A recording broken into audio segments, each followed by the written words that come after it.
Hello and welcome. Today we've got David Mahoney, and today he says big things are going to happen. They're brewing in the background, and he's saying that celebrities are and politicians are cashing out bigly, and also he's saying that the UK 5G towers are supposedly fake, and he's got really good suspicion about this, and also Trump's secret meeting with the Iraqi president.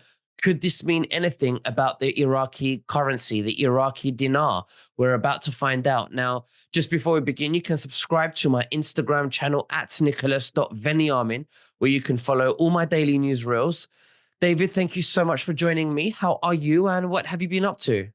Very well, Nick. Thanks again for another 2 weeks have flown by since we chatted. I'm just watching what's going on every day when I wake up. I'm like, okay, what am I going to be like? Oh, wow.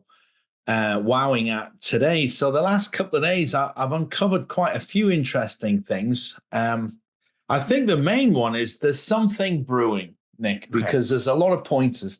The crypto markets have gone very, very strange. They've all started increasing. People are making money on crypto, which is great. I like it when people make money, but it's showing different signs of, okay, so where's all that coming from? And then on the flip side, there's a lot of social media and a lot of media are putting out about the stock market. There's never been a better time to buy. And if you've been thinking about getting in the market, now's the time to do it. And this is a strange one to me. So when I noticed how much they've been pushing this narrative, I had a little investigation and a snoop around. So what I did was I discovered that a lot of the so-called, and I'll use this with absolutely no respect, the world's elite, such as Jeff Bezos and Mark Zuckerberg, these type of people, as well as Hollywood celebrities and sports stars, have been dumping their stocks, and they're all trying to get rid of their property, Nick, which is very strange to me. So when Zuckerberg is selling millions in stocks and shares of his own company, and so is Bezos, what do they know that we don't? What do you think about this idea? I mean, we all know that in this movement, we've all been talking about a military takedown, right? And that there's things going on in the background. There's arrests going on. There's flights with the Gitmo. If you track the flights, you can see a lot of military aircrafts. So could it mean that they're being arrested and they're being asked to give up their assets and to sell them because they're being confiscated? What do you think about that? Well, I think that's it's plausible, it's believable, it's certainly possible. So if we take the premises that, let's say Oprah Winfrey, for example, if she's been arrested, charged, detained, and possibly even sentenced, all her assets that she owns have been quietly sold off to redistribute her ill-gotten wealth. I mean, it's a very nice thought. I don't not believe it, but I don't have enough evidence to believe it. But I think it's a very, very pleasant and warming, cuddly sit by the fire feeling, thinking all of these bastards are finally paying the price for what they've been doing. But I'm going to play a video, Nick, where there's an English guy I haven't actually seen before, but his research is very good. So I won't play all of it, but I'll play 2 or 3 minutes. So it'll explain to the audience what the basis of this intel is and where it's coming from. Yeah? Absolutely. So let me see what I did with it now. I'm going to have to go back. You caught me off guard there. I forgot to. And I'm not saying I believe what I said. I'm saying it could be a possibility, I'm just putting it out there. Oh, you're absolutely right. I'm the same way, Nick. I just think it's where to attract wealth. It's an interesting. Here we go. I found it. I'm going to make that bigger, and then we're just going to watch a couple of minutes. The whole video is 16 minutes long, so we're not going to have time for that today. But just have a listen to what this guy's saying, Nick, and I'll stop it when I think we've kind of had enough. Yeah. Mm-hmm. Oh, that's the wrong one. Let's go back in again. Why does it always do that on me? It's there. Is that right? Yeah, there we go. Okay, I'm going to play it, and I'm going to put myself on mute for a little bit. Here we go. I'm going to go through this one by one. Oprah Winfrey's house in California, on sale for $100 million. Shamar Moore, house for sale, $5.8 million. Jay-Z and Beyonce's home is on the market for $300 million. Mila Kunis, she's the actor, $30 million. Russell Wilson, 25 million. J-Lo, Ben Affleck, their home is on the market for $60 million. Kelly Rowland's home is on the market for $4.5 million. John Legend, his mansion is on the market for $17.5 million. Ricky and Kathy Hilton, $15 million. This goes on and on and on and on. There must be 100 of them. These are all these mansions right now from all these wealthy people that are selling their homes right now. You can check this. You can go online and check this data for yourself. Not just that, we have all of these politicians and all these wealthy people selling. So let me jump to the shared screen a moment just so I can show you this. Here we go. So let's start with, I'm going to go through US senators. So those of you who are in the US know. So what's he doing right now? The orange is sell. He is selling, okay? So there's one. Daniel Goldman, he has been selling. Pete Ricketts, he's been selling. Zoe Lofgren has been selling. That's a massive sell, actually. Look at that. Dan Sullivan, he's selling. John Hickenlooper, he's selling. Lois Frankel, talk about a sell. I mean, she hasn't sold so much in a decade right now. Michael Burgess, he's selling. John Curtis, he's selling. Scott Franklin also has been selling. This is absolutely crazy. So I started then looking at this and saying, this is very unusual. Come on, Neil, brain work. What's the pattern here? Find the pattern. What are we seeing? And I'm going to start grasping at a lot of straws here as to what I'm seeing, because there's a lot of very unusual things. But there's a number of patterns. Number one, the billionaires are selling. They're selling their stock. The politicians are selling their stock. But of course, for every seller, there is a buyer. So then it sort of raises the question, well, who is the buyer for all of this? Let's see if we have time to go into all of that. But it's the usual suspects, some of the biggest corporations on the planet. But also, what are we seeing in the media? You may have noticed this uptick in, now's the perfect time to get into the market.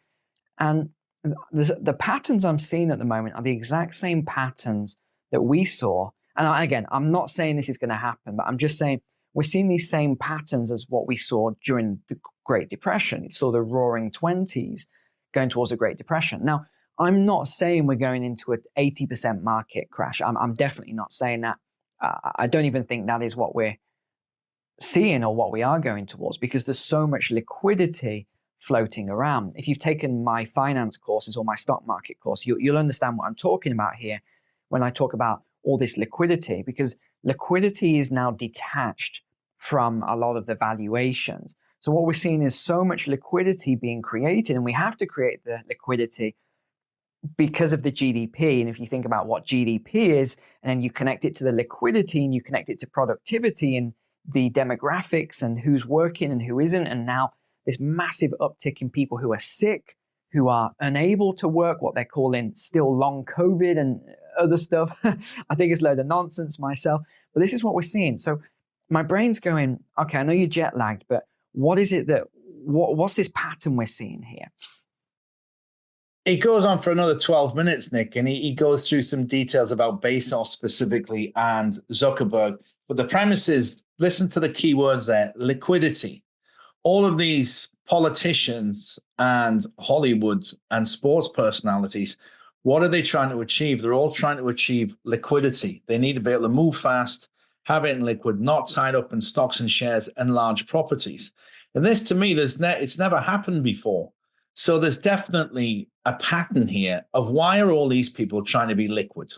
And that's the question, really. Especially now that the interest rates are high, what usually happens when they're very high? People can't afford to buy properties, which then results the properties to decline in their price. So that there's some kind of incentive for people to buy. So why are they selling now? Now, my question is, can we find out if these properties are sold by the auction? Yeah, you'd be able to track that down on there. Some of them would be, these are heavy ticket items. It depends on where it is as well. Like Oprah Winfrey's 100 million, Jay Leno and Ben Affleck 60 million. These will all be in places of good neighborhoods. You know, these are going to be Beverly Hills type of things, or somewhere in Miami possibly. So you will be able to check them, because in the States they do have a lot of real estate checking ability. You can look into it and see what's being sold. And also there's a special app that you can check what the stocks and shares that are owned by politicians are doing, because they do have to have full disclosure legally. It's just, if you look it up, most people can't be bothered. They don't make it easy. So it's the question, why your theory is, I think, is sound. Are these all being sold off now as part of some elite white hat operation to recuperate the funds so they can redistribute it to this new RV that's coming? You know, this great reset, the redistribution of wealth taken from the rich and giving it back to the people that have been exploited all of these years, from the birth certificates to everything else, from mortgages, personal loans, car loans, credit card loans. It's a very nice thought, but the question is, what the hell is going on? If it's true, and again, we don't know. I don't believe it and I don't disbelieve it. I'm in the middle. I just do not know. But we're speculating here. But if it's true that they are being sold, as to the fact that they've been taken away, they've been tried, if they're being sold now, it means that they've been taken away for quite some time. Because they're not just going to, at least 6 months. They're not just going to be selling their assets immediately like that. No, but go back. We haven't seen any of these people in public appearances. You know, before Trump was elected, we saw so many sports personalities and actors all coming out saying this man won't be elected. It's a joke. Ha ha ha. Several of them said, if Trump gets elected, I'm going to leave the USA. So it's like, hey, J-Lo, hey, George Clooney, have you packed your bag yet? Of course, they never left. Robert De Niro was another one. But you just don't see the same amount of publicity, show reels, updates, events. If you track down all of these stars and these so-called worldwide people that are followed by hundreds of millions of people in conjunction, they're not doing the same thing they were, Nick. So you're telling me, because I know how actors are. You see, actors are only as popular as the demand. And for an actor to not be in the spotlight, it drives them mad. They always need to be under the public spotlight. I actually have had people, when I've been to parties in Hollywood, and they've asked me saying, hey, Mahoney, are you here tomorrow? I say, yeah, I'm here all weekend. I say, look, do us a favor, on Saturday morning, will you leak where we're going to be and what time we're coming outside the hotel to some press people so they can take pictures and we'll act all surprised? I said, yeah, sure, I'll do that. Of course, I didn't do it. And then they never spoke to me again. But that's from British. That was from British, I don't know, B-listers. You know, people in the English would recognize them, but the Americans wouldn't really. So for these people not to be in the public eye, for not to be accidentally releasing sex tapes of themselves, and oh my God, another scandal, and Paris Hilton was photographed here with a very short skirt on, and George Clooney gets caught cheating yet again, and what's his name, the guy from Greece, John Travolta, has crashed his jet. You know, we're used to having these scandal stories that they would publish in Hello magazine, with revealing long lens pictures of them, you know, in the ocean or having a swim in the pool with somebody they're not supposed to. But all of that shit, it's all stopped, because there just doesn't seem to be any material out there about a lot of these A-listers that people used to always see in the tabloids and these trash magazines that you pick up the supermarket checkout counter. Where have they all gone? Where have they all gone? It's very interesting. Absolutely. Now let's move over to, you suspect that the UK 5G towers are fake. And it's funny you say that, because when you mentioned that to me in the beginning of the interview, I thought, again, it goes inside with what we're saying. If there is something going on in the background, and that these 5G towers were put there for people to see it and get angry and wake up so they could take responsibility, because this is what it's about. It's about waking people up. Maybe they're going to be converted into Tesla energy. What do you think about that? Well, let's go back and establish, because the way that we didn't think about it, the way that we've titled that are fake. I don't know if the towers are fake, but what we do know is the companies that are putting them up are fake. So when you see this truck pulling up and he's got the ladder out, and there's a couple of guys in reflective vests and their little red and orange cones out saying, "Wait, hold up, there's traffic here." The companies that are advertised on the side of the vans, the public, and now there's quite a few people, have been checking them out. And none of these companies are registered at Companies House in England, which is where they should be registered. So any company, especially if you're doing multi-million pound or US dollars, if you want to use those, installations around the country in public view, where you need public liability insurance, there's no way that you can get the grant or the money or the agreement in place unless you have a very squeaky clean company. And that company needs to be registered at the official place of business, which is Companies House in London. Every British company, and actually hundreds of thousands of foreign companies that have a connection with the UK, have to register at Companies House. Yeah, they do. So here's the thing. Guy up a ladder, these mates holding it. He's installing 5G, but on the side of the van, that company doesn't exist. So again, this is the question, Nick. And I like where you went. You said, is it because these are actually not real 5G towers? These are different, the Tesla technology. Or is it because if they are installing 5G towers and there is a long-term health problem, and when the public do eventually get their day in court, who are they going to sue? Because if the company's not registered at Companies House, there is no company to sue. You're never going to find out who actually climbed up that ladder and put it in and who authorized them and paid the guy to do it. Where did the equipment come from? Now, it would be nice to think that really the reason they're doing this is because these 5G towers could be also healing frequency, next sort of 740 hertz as they're putting it out, for people to be healed. But they also could be there because they're still trying that last minute stand to try and take over.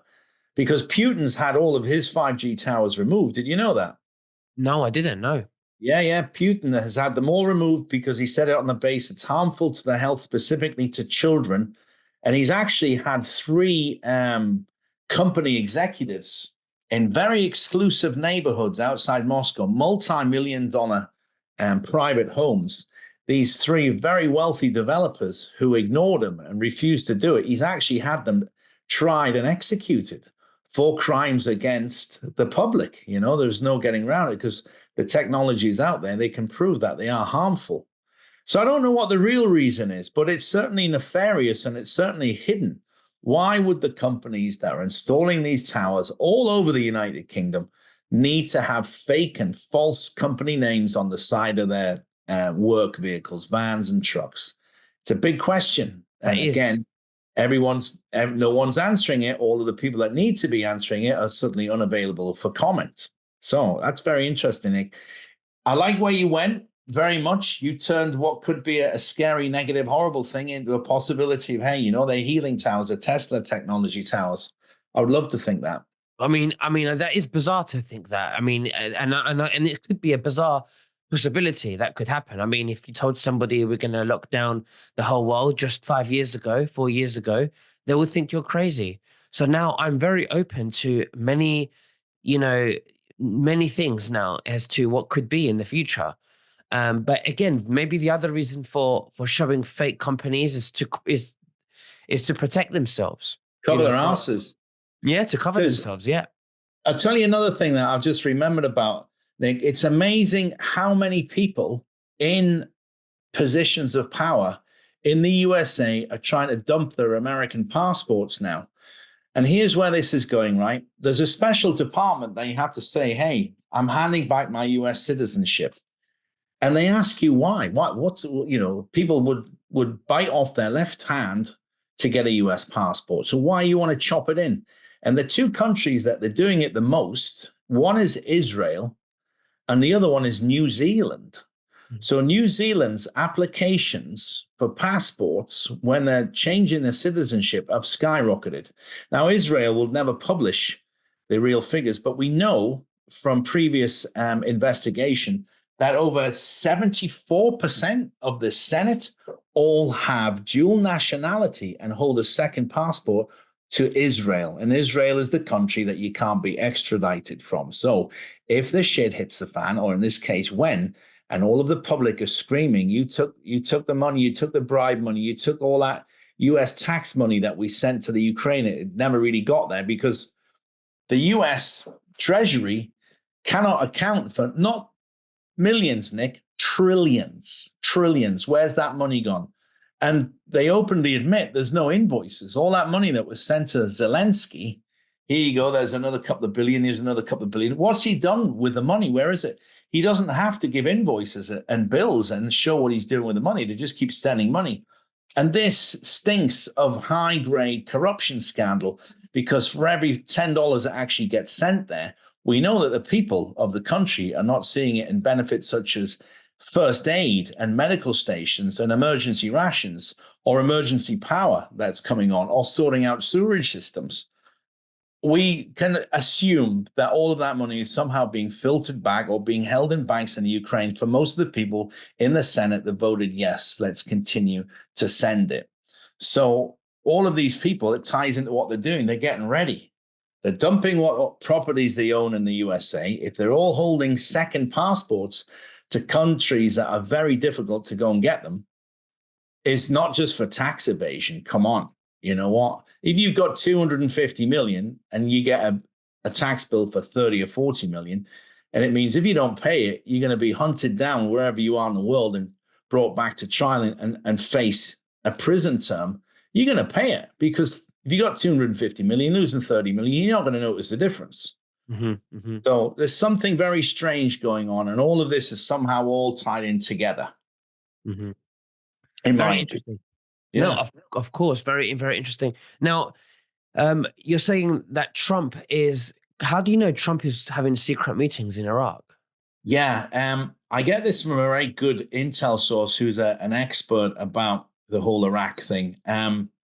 Trump. Now, the only thing I didn't ask was, we know the Iraqi prime minister was traveling recently. We also know Trump was traveling. But what we do know, there was a meeting between the Iraqi prime minister and Trump. And I think, actually, thinking back to the conversation, because I was in the car, Trump went there secretly. Now, there's no reason for Trump, as an ex-president, to go to Iraq. Why would he go to Iraq? What's the point? Is he going there to play golf? I don't think so, mate. You'd be worried about hitting a landmine, wouldn't you, as you're walking around any golf course? So he's not there playing golf.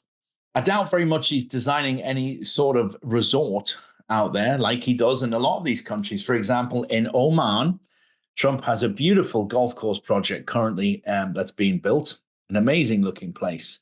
My friend bought one on there. That's how I know about it. So why is he gone to Iraq?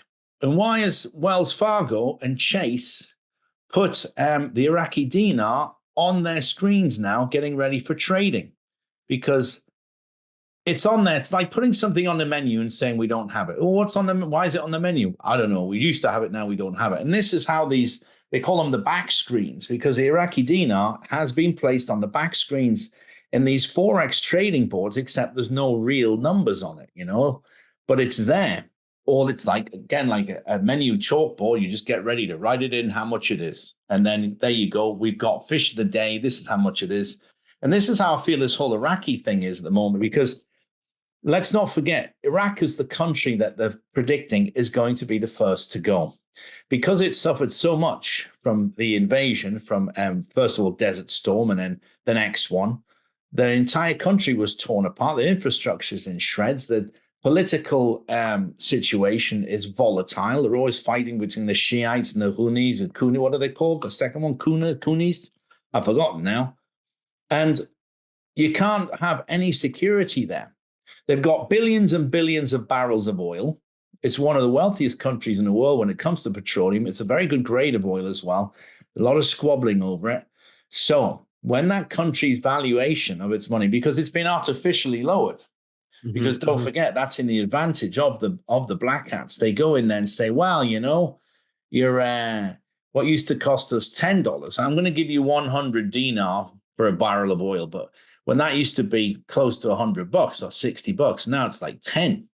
And I'm just making very easy figures for people. Of course, very easy figures. And does this mean that once it goes on the Forex and like you said, on the menu, and people are able to trade, are we going to see a level playing field like Trump says? And if so, what does that look like to you? Well, I'd like to think it's a level playing field, but I don't think it quite, it won't go that far, because I reckon it'll be about I think it'll be about 260, 250, 260. What, dollars? Yeah, I think it'll be $2.50 for one dinar. I think it's going to have a lot of value, because the other thing, the dollar's got to drop, Nick, because the new Basel banking rules have come into place. We know there's several banks that can't apply this, because it actually says whatever money you've got in your bank, you need to have gold or silver or other assets to show that you can lend and borrow and trade with this money. They can't do it because they've spent it all. So you're saying it will be about 260 for $1? This is what I'm hearing. This is one what minute, I'm hearing. 1 minute. So let me just hear me out. So 260 for $1 or 260 for one Iraqi dinar? It's for one Iraqi dinar, it'll be worth $2.60. Okay, got it. Okay. So because the currency like half of the amount, because if it's half of the amount, that's a big increase, because it's a massive right now we're talking like it's 0.00 something, or to the dollar. Because years ago, I can remember where it was $2 to one British pound. And that was only about 13 or 15% in it. Nick, you were traveling this. What are you getting for £1 in US dollars? $1.20? It's $1, about $1.20. So I know it the other way around. I know it's 79 pence to $1. Well, here you go. Yeah, it's about 20% difference, isn't it?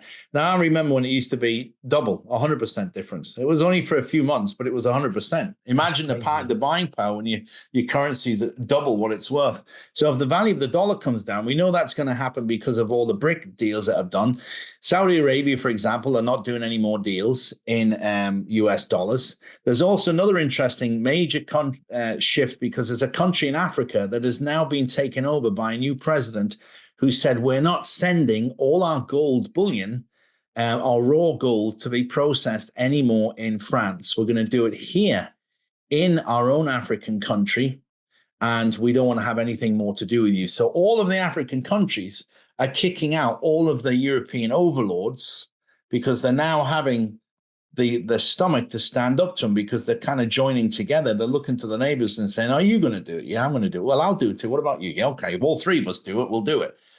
So all of these massive shifts in the economic ruling seem to be all making small little baby steps towards it. If you look at the overall prospectus and what's happening in different countries with new presidents getting into place, and this secret meeting that Trump had, he wouldn't have gone there for any other reason. And of course, it's getting closer and closer, Nick. What I've noticed is the Davos meeting last week, with all of the, again, I say this with a nice big spit that I put on the floor, the world's elite, are all talking about slowly saying, well, we need to talk about the possibility that Trump is going to get back in, because they know it's such a landslide, what's coming. So it's just a matter of time. And each week that goes by, when they try more and more ridiculous kindergarten moves and trying to manipulate, for example, not saying in Illinois, saying, well, he can't stand here, he can't stand in Illinois for election. No. Well, who are you to say anything about that? And of course, they're trying more and more stuff. Here's another interesting point. They keep trying to do this, right? 96% of all guns that are owned in America are owned in red states. But 96% of all shootings, I'm talking schools and movie theaters and shopping malls, 96% of those style of shootings all happen in blue states. So a confused individual who's not sure if he's a man or a woman goes into a school and opens up with an automatic weapon. Happens in California, or it happens in Colorado, or a movie theater, or there's always like campus universities. They very rarely happen in red states, which is where most of the guns are kept.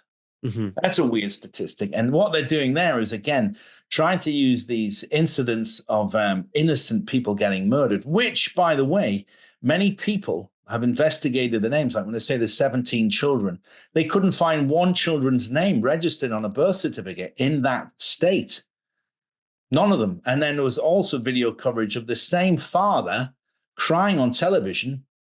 No, two different fathers. Oh, hang on. It was the same father, but for two different children that were not his. He was crying about different kids that he said he's lost. Hang on a second. You lost two. You've only lost one. These crisis actors that they hire. Mm. So out of all this confusion, it's very difficult to make an educated guess or an educated feeling into what's happening. The only thing that you can do is sit back, watch the movie and enjoy what's happening around you, because I think it's so crazy what's going on right now. At any minute, anything could change. They're talking about the middle of March, the middle to the end of March being the 2 weeks that really some significant worldwide events will start the whole ball rolling to unwrap this Christmas cracker of crap that we've been putting up with for 4 years now. The lies, the leftist politicians, the insanity of got to get an electric car, the 15-minute city wonder, which is based on an entire fantasy. You know, there's that many electric cars bursting into flames now, Nick. Even with 2 fire engines and a truck full of fire extinguishers, they can't put these cars out. And now the automotive industry is doing a bit like Mercedes. Mercedes are doing a big backpedal, whereas they were peddling, oh, everybody's got to have electric cars. These are great. We're going to get them. We're going to love them. Mercedes now are saying we have no intention of stopping making gasoline-powered engines between now and 2045. All the major car manufacturers are now seeing this as absolutely based on bullshit, on electric batteries. People don't want them, and now they realize they're just unreliable. Can't do it. And here's the thing. When you charge up your electric car, if you're taking that many kilowatts, it's the same thing as 120 houses putting every single light on and heating system in the home. So you thinking you're being green and pleasant, I'm going to plug in my hybrid car, my electric car. It's actually like 125 homes all coming home at the same time, making a cup of tea and putting all the TVs on and the lights on in the house. So where do these lefties, these greenists, these save the planet, climate change freaks, they're kidding themselves. They just don't want to look at the facts. And even if you put it under their noses, Nick, they would say, no, it's not true. It's not true. This is a lie. Well, they have another agenda, you know, and they're trying to cover it up because there's a lot of contradictions here. Clearly, they have another agenda. Well, the people that are doing it do, but the people that believe it, it goes back to the same old thing. When you've been conned, it's easy to con somebody, but to convince somebody that you've been conned, to admit that you've been stupid and naive and gullible, and maybe should have looked at the facts further before you walk into that Tesla dealership or that electric F-150 that they can't sell. This is the thing. Or Biden is a really good president and America's doing great, and there are no slums in any of the underbridges on any of the major cities, and the homeless people situation is not getting out of control in America, and we're doing great, and the economy's booming, and it's okay that gasoline's $5-6 a gallon, and I don't mind spending an extra $250 a month on the same food I was buying 4 years ago. Everything is fine. Everything's not fine. And this is the thing about this election that's coming up. People know this now. And no matter what mainstream media is pumping out on their televisions of lies and their programming, people now know, because it's very easy. All you got to do is, hang on a second, let's look back a few years, how much is paying. Hang on a second, this damn electric car, I can't go anywhere with it. And hang on a second, I can't charge it up because there's that many people in front of me. I can't even get to a charger station, which is happening in all the major cities across America, specifically the blue ones in California and Oregon and up in Washington up there. People can't even charge these electric cars, Nick, because there's 35 people in front of them. Absolutely. Well, it's been exposed, you know. I've never liked electric cars anyway. I like my gas cars, my V8s and V10s, V12s. But absolutely. David, it's been an absolute honor, like always, to have you. And thank you for sharing everything with us today. I'm going to be leaving the Iraqi currency link below if anybody wants to buy any for the... I would. You know. Yeah. If you don't have any, get some, because that's really close. I have a feeling I have some. Great. No, I have some too. And listen, you've got to have a bit of everything: gold, silver, you name it. You know, Iraqi dinars, whatever. So, you know, to be in it for this wealth transfer, you have to have a bit of everything. But David, thank you very much. Is there anything else that you'd like to say to the viewers before we finish? No, sorry that we veered off subject a bit there, because the thing is with me, one key opens another door to another door to another door. So Love we kind it. of veered off. But all that intel is true. And if you feel like researching anything yourself, I look forward to talking to you again in a couple of weeks, Nick. It's always great to come on. And you know what? There's something about when we get together, everything else just goes black around me. And I just say, oh, this is a good one. This is a good one. It's a very, very good combination. We get these out every couple of weeks because I'm usually the one that's doing the interview. So for you to have a chat with me and say, hey, what do you think? It's usually the other way around. And I think this is where all this intel flows from. It's a very good combination. So I'm always happy to come on and share what I know and what I've seen and what I've been researching, Nick. So thank you very much, buddy. Yeah, thank you. Thank you so much. You take care. Bye-bye. Bye-bye.